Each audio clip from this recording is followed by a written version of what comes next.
আওয়ামী লীগ পুনর্বাসন করতে গিয়া বিএনপি আম সালা দুটেই যাইতে নিচ্ছে।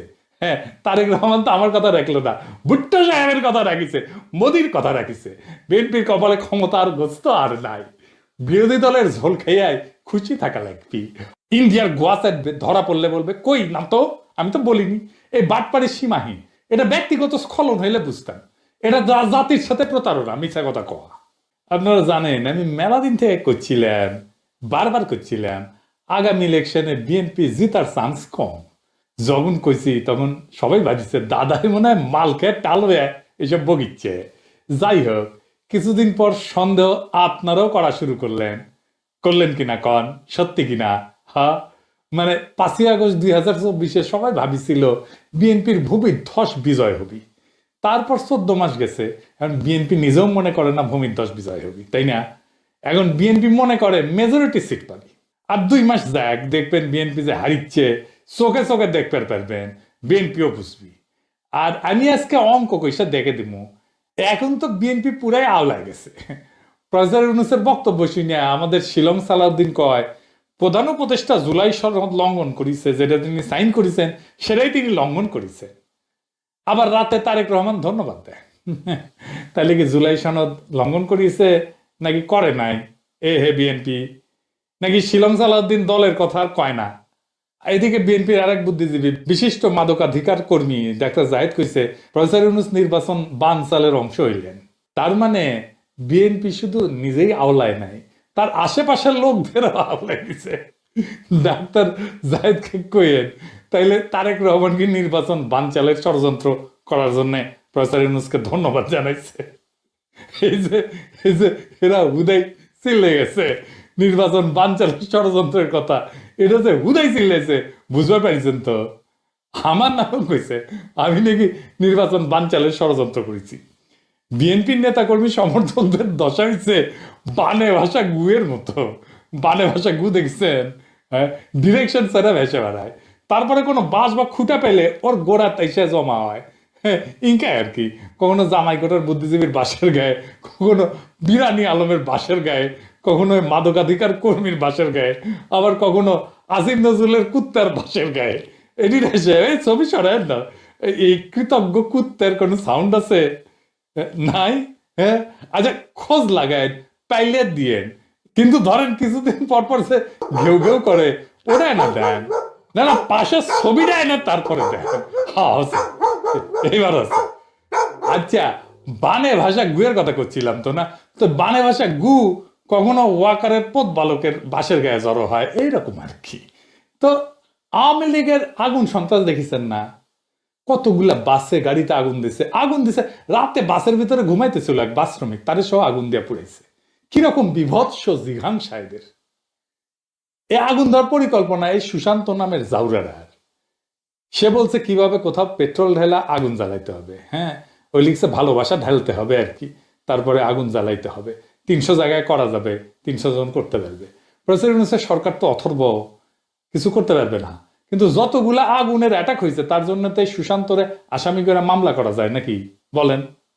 দ্রুত বিচার করে রায় তো দেওয়া যায় নাকি? নাকি সেটাও পারবে না। যারা যারা পলায় গিয়ে এরকম অন্তর্ঘাত করতেছে তার তালিকা তো করতে পারে প্রফেসর ইউনূসের সরকার, করিছে, করে তো প্রকাশ করতে পারে, করিছে, করে নাই, আমি শিওর। এইগুলা লাফালাফি 1 মাসে বন্ধ করে দেওয়া যায়। কোনোদিন খোদা তালা ক্ষমতা দিলে প্রফেসর ইউনূসের সরকারের সবাইরা দেখাই দিতাম উপদেষ্টাদেরকে কেমনি এটা করতে হয়। কাজ হাতির বাড়িঘর নাকি জেলে দিবে। হ্যাঁ, পারলে করিস। হ্যাঁ, আমাদের কমরেডদের গায়ে হাত দিলে একেবারে টুঙ্গি ভাড়া উড়ে দিব একেবারে। আমি হুদাই আওয়াজ দিতেছি না, বারবার কইতেছি, কিন্তু বারবার সতর্ক করতেছি, যখন কামটা করবো তখন যেন কেউ কইতে না পারে আগে কেন কই নাই, কয়ে দিতেছি। এই জায়গাটায় নোট নিয়ে রাখেন, দরকার হলে ক্লিপ বেনে রাখেন, আমি যে আগে কয়ে দিছিলাম।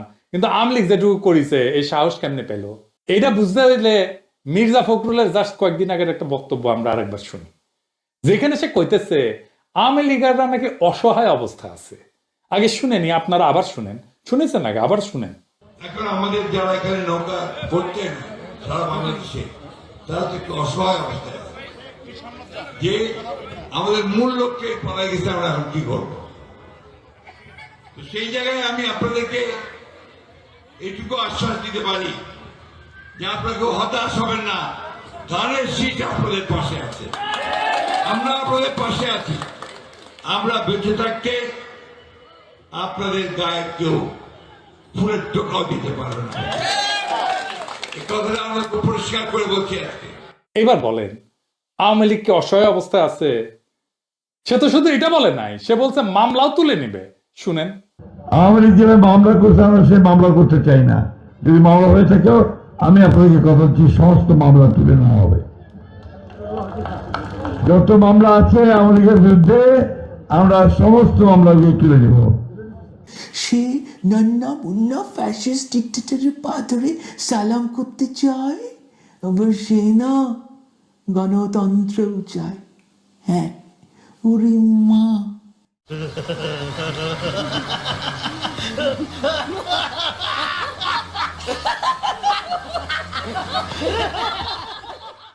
তো শিয়া বেটা কার্টুনে গেছে মির্জা ফখরুল আওয়ামী দুর্বৃত্তদের ছেড়ে দিতেছে জেল থেকে, এডিটর সাহেব দেখান পাশে।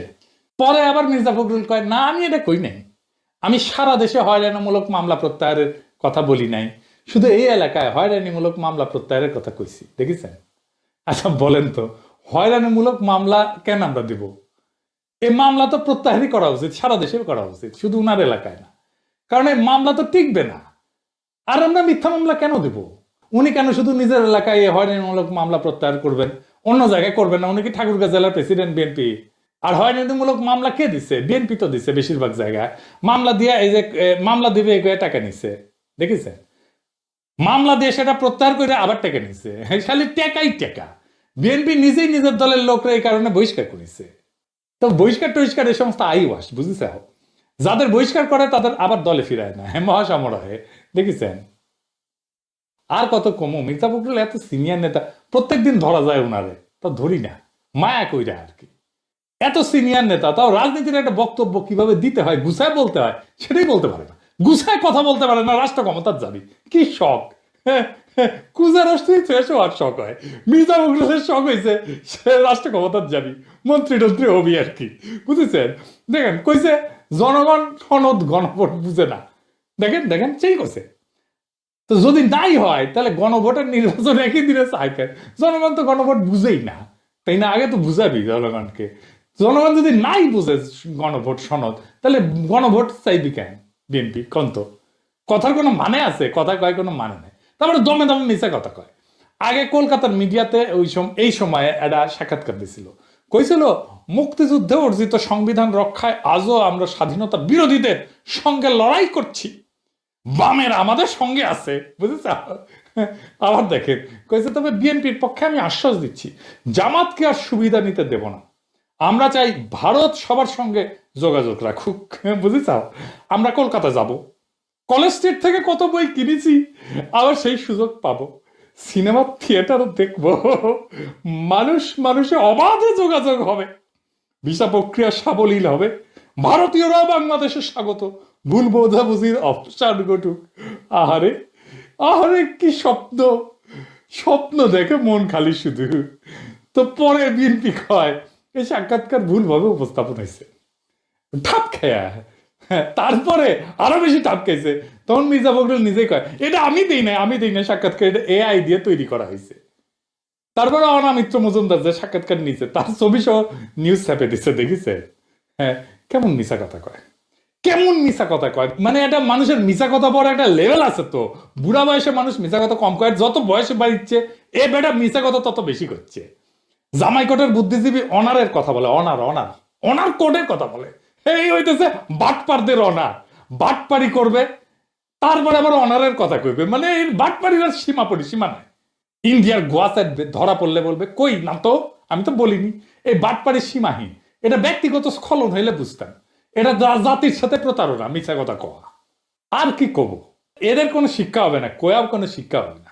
এবার ক্ষমতা যাবে চায়, এটা হইতেছে বড় কথা। বাংলাদেশের রাষ্ট্র ক্ষমতা যাইতে চায়, মানে মনে করিস যেহেতু হাসিনা গেছে আমরা কেন না, হাসিনাও তিনকে করে গেছে, কথা কয়ে মিশাতে কথা কয়ে এখনো কয়। শুধু কি তাই, দেখেন নাটোর 4 আসনে বিএনপি মনোনয়ন দিছে আব্দুল আজিজ, সে কি কইতেছে? সে নিরাপদে রাখবে আওয়ামী লীগের। শুনেন, আওয়ামী লীগের ভাইরা বিনয় সহিত বলি, দয়া করে মায়া করে আপনাদের নিরাপদে রেখেছি। আমরা যদি ক্ষমতায় যেতে পারি, আমি যদি এমপি নির্বাচিত হতে পারি, আমার বিএনপি নেতা কর্মীরা যেভাবে নিরাপত্তার চাদরে থাকবে, আওয়ামী লীগের প্রত্যেকটা নেতা কর্মী সমর্থককে আমরা নিরাপত্তার চাদরে ঢেকে রাখতে চাই। আপনারা আমাদের অসম্মান করবেন, আপনারা আমাদের সম্মান দিবেন। আপনাদের নিরাপত্তার দায়িত্ব আমার কাঁধে আমি তুলে নিব, আপনাদের কাছে ওয়াদা দিয়ে নিব। দেখেছেন, শুনেছেন? হ্যাঁ, হিসাব সিম্পল। মুজিব ইন্ডিয়ারে উদ্দেশ্য করে কইছিল, উনি আমাদের কথা রাখলেন না, রাখলেন ভুট্টো সাহেবের কথা। আওয়ামী লীগ পুনর্বাসন করতে গিয়া বিএনপি আম সালা দুটেই যাইতে নিচ্ছে। হ্যাঁ, তারেক রহমান তো আমার কথা রাখলো না, ভুট্টো সাহেবের কথা রাখিছে, মোদির কথা রাখিছে। বিএনপির কপালে ক্ষমতার গোস্ত আর নাই, বিরোধী দলের ঝোল খেয়াই খুশি থাকা লাগবি। আর আমরা কমো গোস্ত তো পেল না, লে ঝোল খা ঝোল।